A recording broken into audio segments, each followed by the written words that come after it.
খেলতে খেলতে শুনলাম যে বাসায় আমার বাবা মারা গেছেন। ইন্না লিল্লাহি ওয়া ইন্না ইলাইহি রাজিউন। আমার বাবা আর মা এখানেই থাকতেন, ঠিক এই বাজারের সামনের বাসায়। এখানে আমার শৈশবটা কেটেছে। যেমন এখন আমি যে মাঠে বসে আছি, আপনাদের সাথে কথা বলছি, আজকে থেকে 20 বছর আগে আমি এই মাঠে খেলাধুলা করতাম। কথা বুঝতে পারছেন? বিশ্বাস করলেন না? আজকে থেকে 20 বছর আগে আমি এই মাঠে খেলাধুলা করেছি। এমনকি একদিন আমার বাবা আমাকে বলেছিলেন, এবং আমি খেলাধুলা খুব পছন্দ করতাম, এবং আপনারা জানেন যে আমি খেলাধুলার সাথে ছিলাম, অনেক দূর পর্যন্ত খেলেছি আলহামদুলিল্লাহ। তো আমার বাবা আমাকে বলছিলেন যে খেলাধুলা করতে যেতে ইচ্ছা করছে। আমি বললাম যে হ্যাঁ। তো আমার মনে আছে ঠিক ওই যে ছেলেগুলো যেখানে দাঁড়িয়ে আছে ওই জায়গাটাতে আমি খেলছিলাম। আমার ব্যাচমেট যারা আছেন এখানে উপস্থিত হয়তো তারা জানবেন বিষয়টা। ক্রিকেট, অবশ্যই ক্রিকেট। আর ক্রিকেট খেললে আমি ব্যাটিং করতাম, বোলিং করতাম না। আর ব্যাটিং করেই পালাতাম, ফিল্ডিং করতাম না, এত খাটনির মধ্যে নাই। তো খেলতে খেলতে শুনলাম যে বাসায় আমার বাবা মারা গেছেন। ইন্না লিল্লাহি ওয়া ইন্না ইলাইহি রাজিউন।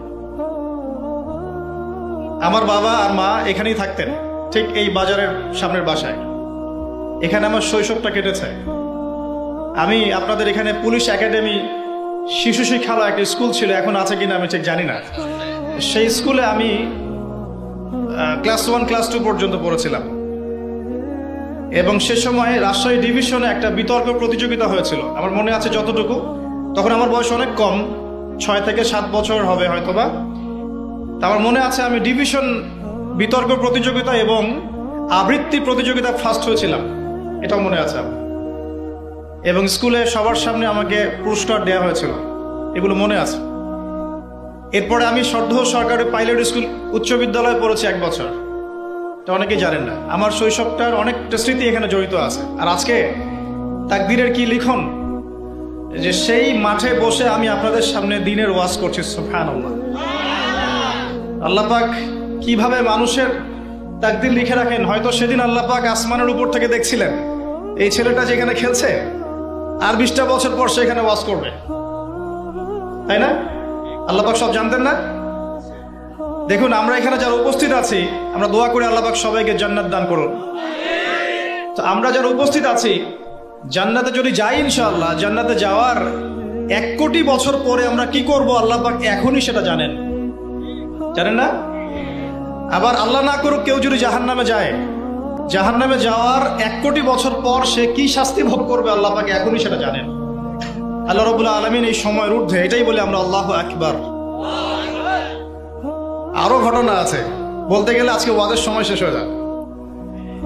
আমার পাশে ওস্তাদকে দেখছেন, এই যে ছোট ছেলেটা তেলাওয়াত করে গেল কোরআন, তার চেয়েও ছোট বয়স আমার, তখন 7 থেকে 8 বছর হবে। আমার কোরআনের হাতে খড়ি হয়েছে ওস্তাদ নজরুল হুজুরের কাছে, এটা আপনারা অনেকেই জানেন না। তো আলহামদুলিল্লাহ আমি এখনো খুশি যে আলহামদুলিল্লাহ হুজুর এখনো অনেক স্টুডেন্ট পড়ান মাশাআল্লাহ, এবং অনেকে তার স্টুডেন্ট আছেন এখানে।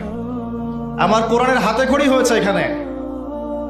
এবং এরপরে আমার বাবা ইন্তেকাল করার পর আমরা চলে যাই এখান থেকে, সেখানে গিয়ে আমরা রংপুরে থাকা শুরু করি আর কি।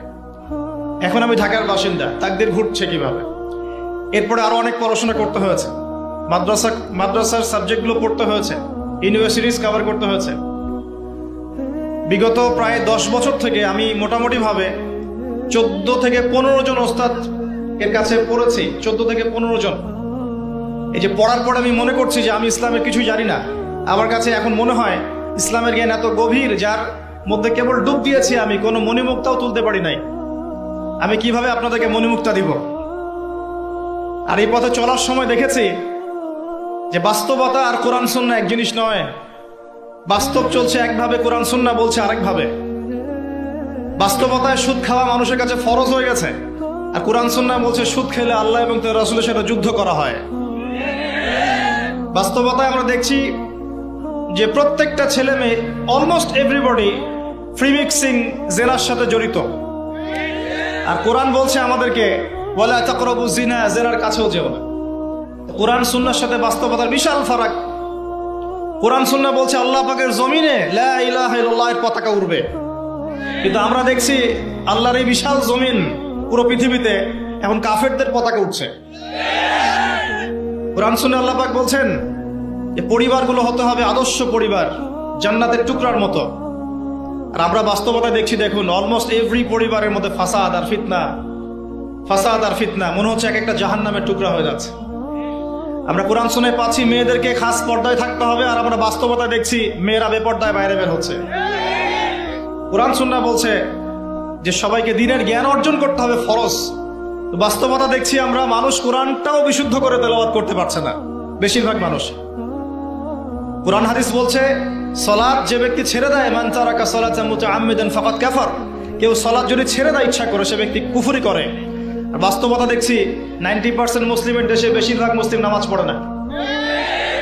কোরআন সুন্নাহ বলছে যে আপনাকে যাকাত দিতে হবে, নিসাব পরিমাণ সম্পদ হলে যাকাত দিতে হবে, কিন্তু আমরা বাস্তবতায় দেখছি আমরা দান সদকা করতে রাজি, যাকাত দিতে রাজি নই।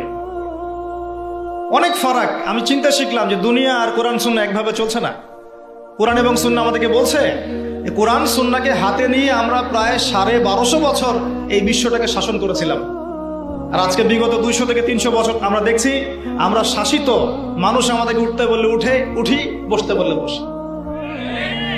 আল্লাহ পাক সুদকে হারাম করেছেন, সারা বিশ্বে এখন সুদ ভিত্তিক ব্যাংকিং সিস্টেম চলছে, সবখানে সুদী এনজিও চলছে। আল্লাহ পাক কোরআন সুন্নাহ বলছেন মুহাম্মদুর রাসূলুল্লাহ, মুহাম্মদ সাল্লাল্লাহু আলাইহি ওয়াসাল্লাম সর্বশেষ রাসূল। আমরা দেখছি সমাজে এমন মানুষও বের হয়েছে বলছে মুহাম্মদ সাল্লাল্লাহু আলাইহি ওয়াসাল্লাম শেষ নবী নন, আরো নবী আসতে পারে। আছে না এমন মানুষ? আছে। কত পার্থক্য কোরআন এবং সুন্নাহর সাথে বাস্তবতার, এটা এই কোরআন সুন্নাহর জ্ঞানে ডুব না দিলে আপনি বুঝতে পারবেন না। কত ফিতনা। আল্লাহ পাক বলেন ওয়া'তাসিমু বিহাবলিল্লাহি জামিআ, তোমরা একত্রিত থাকো, আল্লাহর রজ্জুটাকে শক্ত করে ধরো, ঐক্যবদ্ধ থাকো। বাস্তবে দেখছি ঐক্যের বালাই নাই আমাদের মধ্যে, ঐক্যের কোনো বালাই নাই। আমরা নিজেদের মধ্যেই, নিজেদের ঘরানার মধ্যেই শত শত দলে বিভক্ত হয়ে গেছে, আমাদের শক্তি হারিয়ে গেছে। তরুণ প্রজন্ম, আমরা বিকেলে ক্যাডেট কলেজে গিয়েছিলাম, আলহামদুলিল্লাহ একটা প্রসঙ্গ মিস করেছি, একটু বলে নেই পরে ভুলে যাব। আপনাদের প্রতি আমার রিকোয়েস্ট আছে, আমি আপনাদের সন্তান, এখানে আমি শৈশব কাটিয়েছি, আপনাদের প্রতি আমার হক আছে, ঠিক যেমন আমার প্রতি আপনাদের হক আছে। একটা কথা মাঝখানে ভুলে গেছে, আমার মাও এখানে পড়াশোনা করেছে। এই যে কলেজের মাঠে আমি লেকচার দিচ্ছি, এই কলেজ থেকে আমার মা ডিগ্রি পাস করেছে, বুঝতে পারছেন? অনেক স্মৃতি আছে। তো যাই হোক, আমি আপনাদের কাছে প্রত্যাশা করব যে আমরা চাই সারদাতে একটা উন্নত মানের যুগোপযোগী একটা মাদ্রাসা করতে। আপনারা কি সহযোগিতা করবেন? যদি আপনারা শ্রম দিয়ে, অর্থ দিয়ে, জায়গা দিয়ে, পরামর্শ দিয়ে সহযোগিতা করেন, আমার খুব ইচ্ছা আমি আমার ওস্তাদকে একটা মাদ্রাসা করে দেবো ইনশাআল্লাহ। আমার পক্ষে তো চালানো সম্ভব না, কারণ আমি ব্যস্ত থাকি। আমার জীবনটা মুসাফিরের মতো, আজকে এখানে কালকে ওখানে। এই যে এখন এখানে বসে আছি, রাত 10টায় সময় দেওয়া আছে চাঁপাইনবাবগঞ্জ, এগুলো তো মানুষ বোঝে না। আর আপনাদেরকে কষ্ট দিয়ে তাদের মন রক্ষা করতে পারছি না, তাদেরকে কষ্ট দিয়ে আপনাদের মন রক্ষা করতে পারছি না। মানুষ বোঝে না যে আমরা কত কষ্টের উপরে থাকি। এই পথটা এত সহজ নয়। আমি নভেম্বর মাসে বাসা থেকে বের হয়েছি, এর মধ্যে কয়েকবার হয়তো বাসা যাওয়ার সুযোগ হয়েছে, এখন পর্যন্ত রাস্তাতেই সময় কাটছে। আজকে এখানে তো কালকে ওখানে, আবার আজকে রাত্রে চলে যেতে হবে ঢাকা, কালকে গাজীপুর প্রোগ্রাম। এভাবে চলবে মার্চ মাস পর্যন্ত। রমজান মাস আসলে আমি রিল্যাক্স, রমজান আসলে আমি শুকর গুজার করি, আলহামদুলিল্লাহ রমজান আসছে, এখন বাসায় থাকতে পারবো। তো আমি এখানে থাকতে পারবো না, এই প্রতিষ্ঠান হয়তো আমি চালাতে পারবো না, কিন্তু আমি সিলেবাস, পরামর্শ, ফাইন্যান্স যা যা করার সবকিছু করে আমার ইচ্ছা আপনাদের এখানে একটা সবচেয়ে উন্নত মানের আধুনিক যুগোপযোগী একটা মাদ্রাসা প্রতিষ্ঠা করার। আপনারা কি সহযোগিতা করবেন?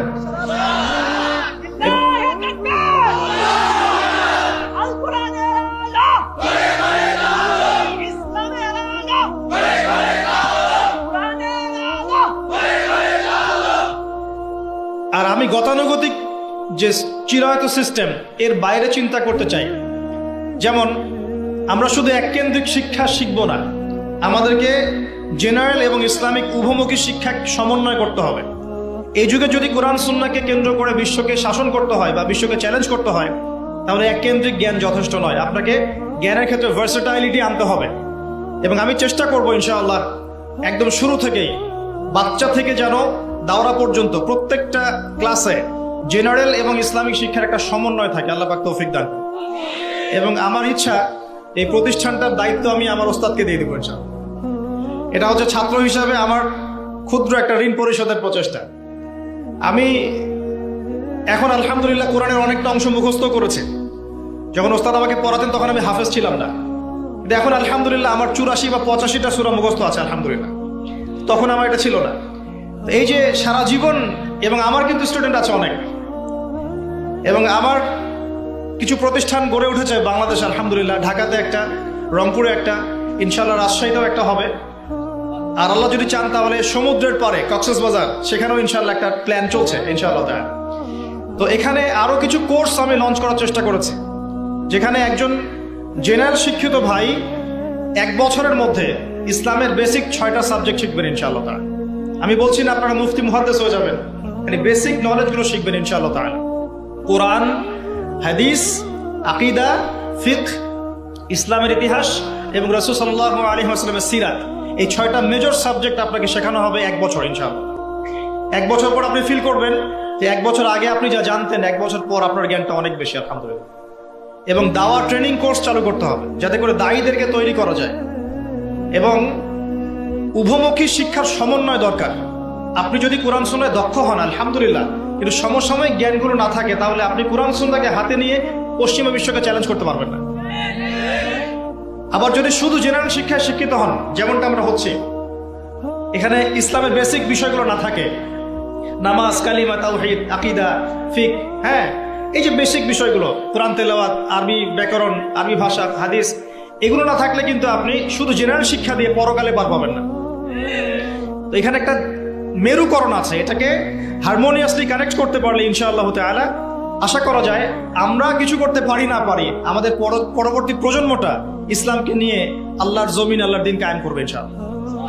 এখন জ্ঞানের বিপ্লব দরকার, এখন দরকার জ্ঞানের বিপ্লব, সবচেয়ে বেশি দরকার জ্ঞানের বিপ্লব। আল্লাহ রাব্বুল আলামিন তার নবীকে প্রথম যে আয়াতটা নাজিল করেছেন সেটা কি ছিল? ইকরা বিসমি রাব্বিকাল্লাযী খালাক, পড়ুন আপনি আপনার রবের নামে যিনি আপনাকে সৃষ্টি করেছেন।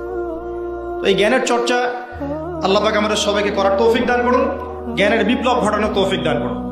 এই যে ক্যাডেট কলেজে যান যখন, মনটা ভালো হয়ে যায় না? এত সুন্দর টিপটাপ পরিপাটি গোছানো একটা প্রতিষ্ঠান, ভালো লাগে না? তো মাদ্রাসা এমন করা যাবে না? মাদ্রাসা কেন গতানুগতিক সেই ঢিলাঢালা ভাবে চলবে কেন? মাদ্রাসাগুলো খুব সুন্দর করে ডিসিপ্লিন এনে তারা যেভাবে রুটিন করে বাচ্চাদেরকে চালায়, সেই ভোরবেলা ওঠে, শেষ রাত্রে ওঠে, ফজরের নামাজ জামাতে পড়ে, এক্সারসাইজ করে, আবার নাস্তা খায়, আবার পড়তে বসে, আবার ক্লাস করে, 5 বেলা তারা খাবার দেয়, হাইজেনিক খাবার দেয়, ভালো খাবার দেয়, খেলাধুলার সময় দেয়, কত সুন্দর সিস্টেম। এশার নামাজের পর ঘুমিয়ে যায়। তাদের প্রতিষ্ঠানগুলো থেকে ভালো ভালো প্রোডাক্ট তৈরি হচ্ছে না? প্রোডাক্ট মানে বলছি আমি মানুষ, তাদের প্রতিষ্ঠান থেকে ভালো ভালো মানুষ তৈরি হচ্ছে না? তারা মিলিটারি সেকশনে যাচ্ছে, বিমান বাহিনীতে যাচ্ছে, আর্মি অফিসার হচ্ছে, তারা ডিসিপ্লিন, শৃঙ্খলায় তাদেরকে অনন্য। এই শৃঙ্খলাই সবকিছু কিন্তু। আর কোরআন সুন্নাহ সবচেয়ে বেশি শৃঙ্খলা শেখাবে আমাদেরকে ইনশাআল্লাহ। তো এরকম করে মাদ্রাসাগুলো তৈরি করা যাবে না ইনশাআল্লাহ? আপনারাও সহযোগিতা করেন ইনশাআল্লাহ। সারদাবাসীকে এমন কিছু উপহার দেওয়ার ইচ্ছা আমার আছে ইনশাআল্লাহ। যদি আজকে না পারি, কালকে না পারি, পরশু দেওয়ার চেষ্টা করবো ইনশাআল্লাহ। তবে একা কিছুই করতে পারবো না, যদি আপনাদের সহযোগিতা থাকে তাহলে হয়তো করা যাবে ইনশাআল্লাহ। আল্লাহ রাব্বুল আলামিন আমাদেরকে জ্ঞানের বিপ্লব ঘটানোর তৌফিক ইনায়াত করুন, আমিন। মূল কথায় আসি প্রিয় ভাইরা, আমরা যারা এখন এই দুনিয়াতে আছি, নিঃসন্দেহে এটা আমাদের চিরস্থায়ী গন্তব্য নয়। কথা ঠিক না বলুন? আচ্ছা, আল্লাহ রাব্বুল আলামিন কি বলছেন সূরা জারিয়াতের 56 নম্বর আয়াত একটু দেখি। আল্লাহ পাক বলছেন, বিসমিল্লাহির রহমানির রহিম, ওয়া মা খালাকতুল জিন্না ওয়াল ইনসা ইল্লা লিয়াবুদুন, আমি জিন জাতি এবং মানব জাতিকে শুধুমাত্র আমার ইবাদত করার জন্যই সৃষ্টি করেছি। তাহলে দুনিয়াতে আসার যে সৃষ্টি তত্ত্ব বা সৃষ্টি দর্শন, সেটা কি বলেন? আল্লাহ পাকের ইবাদত করা, এটা হলো সৃষ্টি দর্শন। এই দুনিয়াতে আসার আমাদের সৃষ্টি দর্শনটা কি? ওয়া মা খালাকতুল জিন্না ওয়াল ইনসা ইল্লা লিয়াবুদুন, মানুষ আর জিনকে সৃষ্টি করেছি শুধু আমার ইবাদত করার জন্য। এখন অনেকে প্রশ্ন করতে পারে, তাহলে কি দুনিয়াবি কাজগুলো আমরা করব না? উত্তর হচ্ছে না, দুনিয়াবি কাজ আপনি করবেন। এবং দুনিয়াবি প্রতিটা কাজই আপনার ইবাদত বলে কাউন্ট হবে, গণ্য হবে যদি আমি এই কাজগুলো একটা পদ্ধতি মেনে করি, সেটা হলো নবী সাল্লাল্লাহু আলাইহি ওয়াসাল্লামের সুন্নত মেনে করি, বাস দ্যাটস অল।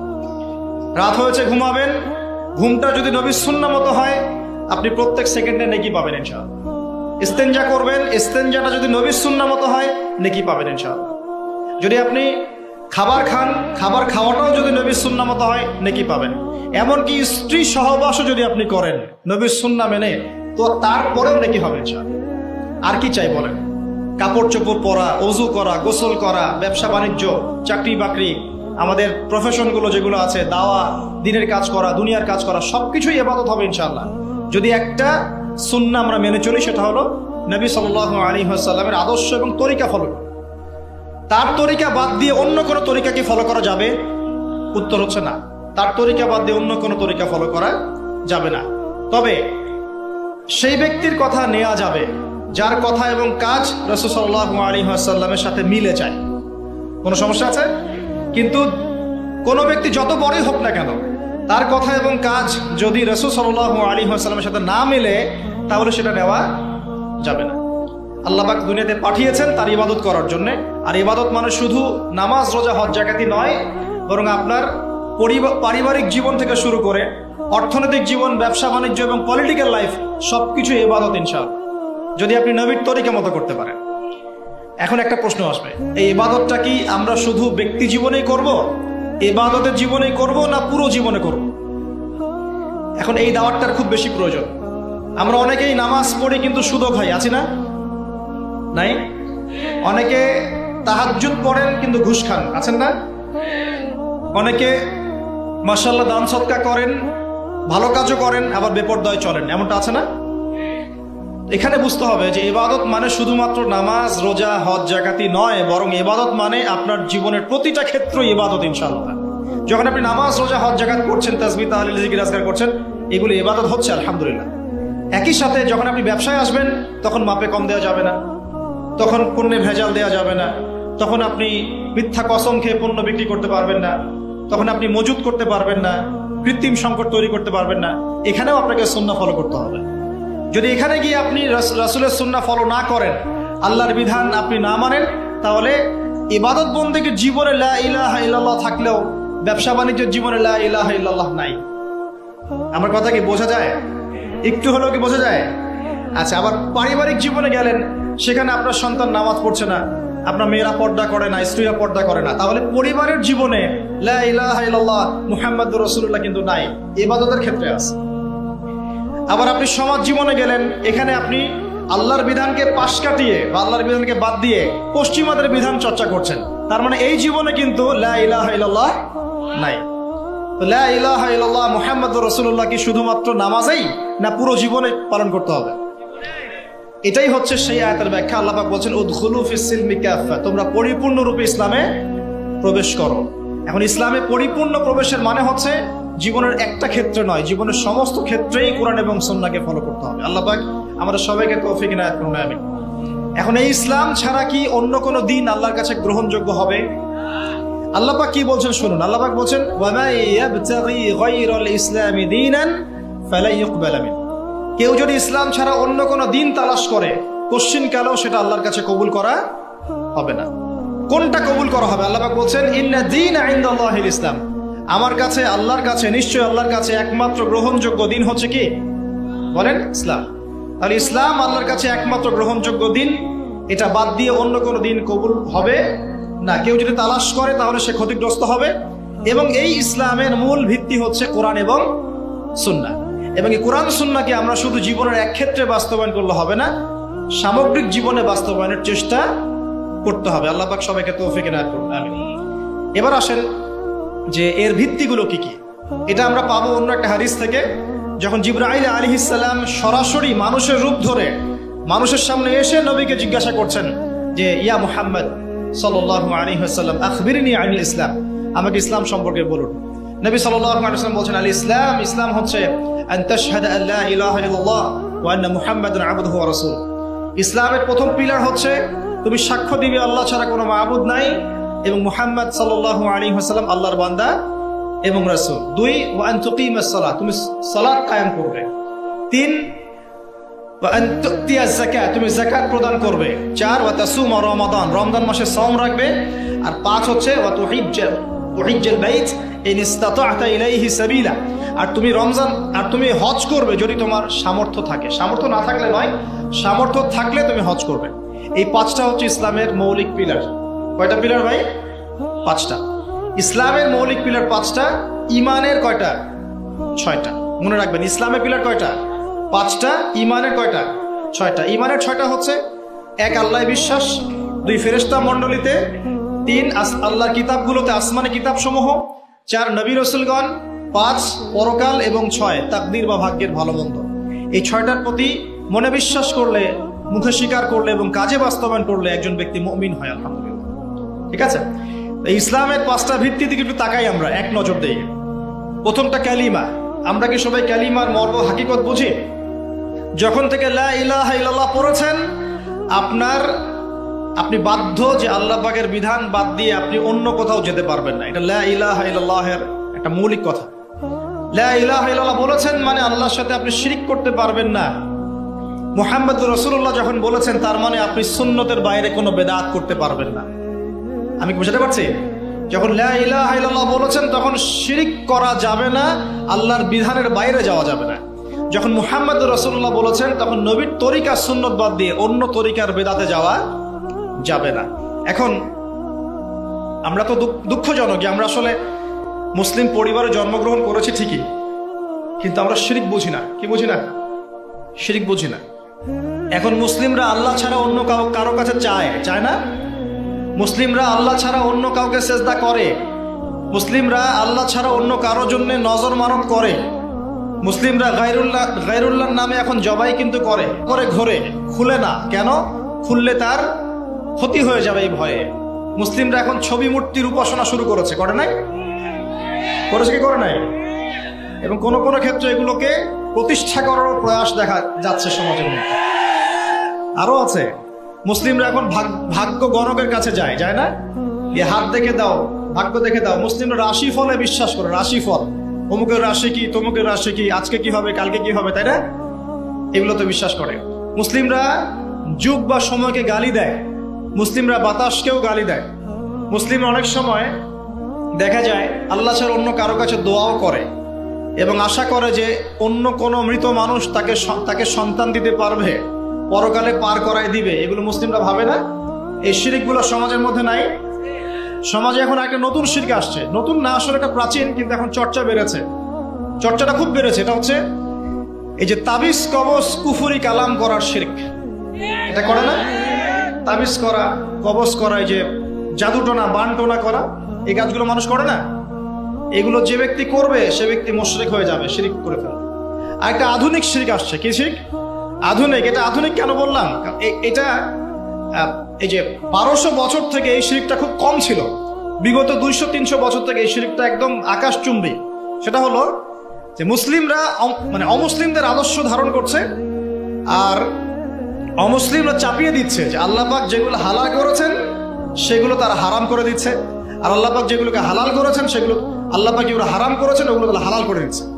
মানে আল্লাহর হালালকে মানুষ হারাম করছে, আল্লাহর হারামকে হালাল করে দিচ্ছে, মানে অপোজিট করছে। তো এই কাজটাকে মুসলিমরা করছে না এখন? একটু বলেন তো, সুদ কি হালাল না হারাম? আমরা এটাকে হালাল করি নাই, বরং ফরজ করে নিয়েছি। মাদক দ্রব্য কি হালাল না হারাম? আচ্ছা, হারাম যদি হয় তা আমরা কেন খাচ্ছি? আমরা হালাল করছি কেন? আমরা কেন হালাল করছি? জিনা ব্যভিচার কি হালাল না হারাম? আমাদের কাছে ফ্রি মিক্সিং এখন কমন। ফ্রি মিক্সিং অ্যাফেয়ার্স গুলো কমন। অ্যাফেয়ার্স করে না এমন ছেলে পেলে খুঁজে পাওয়া যায় না। অপসংস্কৃতি অনুসরণ করা আমাদের জন্য কি হালাল না হারাম? আর আমাদের যত সংস্কৃতি দেখবেন, বেশিরভাগই দেখবেন বাইরের সংস্কৃতি। বাইরে থেকে আমদানি করা বস্তা পচা সংস্কৃতি আমাদের। এই যে কয়েকদিন আগে ওয়ার্ল্ড কাপ শেষ হয়ে গেল, এই ওয়ার্ল্ড কাপ কি আমাদের সৃষ্টি করা নাকি অন্যদের? আমি একটা হিসাব করেছিলাম, এক লেকচারে বলেছিলামও, এখন অনলাইনে আসে নাই। এই ওয়ার্ল্ড কাপ যে সবগুলো ম্যাচ দেখেছে, মানে কয়টা ম্যাচ? 64টা ম্যাচ মনে হয়।